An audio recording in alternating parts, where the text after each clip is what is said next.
ظاہری باطنی و طہارت۔ شیخ سعدی رحمۃ اللہ علیہ فرماتے ہیں، بچپن میں جب مجھے دائیں بائیں کی بھی پہچان نہ تھی، مجھے روزہ رکھنے کا شوق پیدا ہوا۔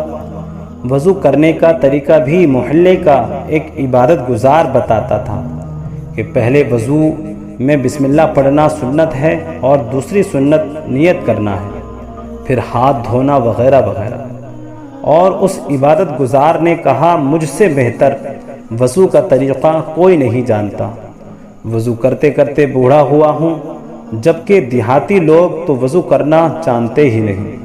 ایک دیہات کا نمبردار اس بوڑھے عبادت گزار کی یہ بات سن کر غضبناک ہو گیا اور بولا، اے مردود خبیث، تو اس بچے کو امام شافعی کے مذہب پر روزے کی حالت میں مسواک کرنا تو ناجائز بتا رہا ہے، مگر کیا روزے کی حالت میں چغلی کر کے تیری طرح مردہ انسان کا گوشت کھانا جائز ہے؟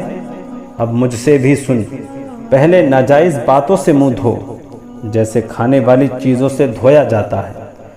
کسی کا نام زبان پہ آ جائے تو چغلی نہ کر، بلکہ عزت سے نام لے۔ اگر تو لوگوں کو گدھا کہے گا تو تجھے بھی کوئی انسان نہ کہے گا۔ میری پشت میرے بارے میں ایسی ہی بات کر جیسے میرے سامنے کرتا ہے۔ اگر تجھے کسی انسان کے سامنے غلط بات کرنے سے شرم آتی ہے تو اللہ جو ہر وقت دیکھ رہا ہے اس سے بھی شرم کر، اور پھر اپنے آپ سے بھی شرم کر کہ تجھے اگر اور کوئی نہیں دیکھ رہا تو تو خود اپنے آپ کو دیکھ رہا ہے۔ سبحان اللہ۔ اس سے سبق حاصل ہوتا ہے، اگر ظاہری طہارت کے لیے وضو غسل کی ضرورت ہے تو باطنی پاکیزگی کے لیے بھی بری صفات کا چھوڑنا بہت ضروری ہے۔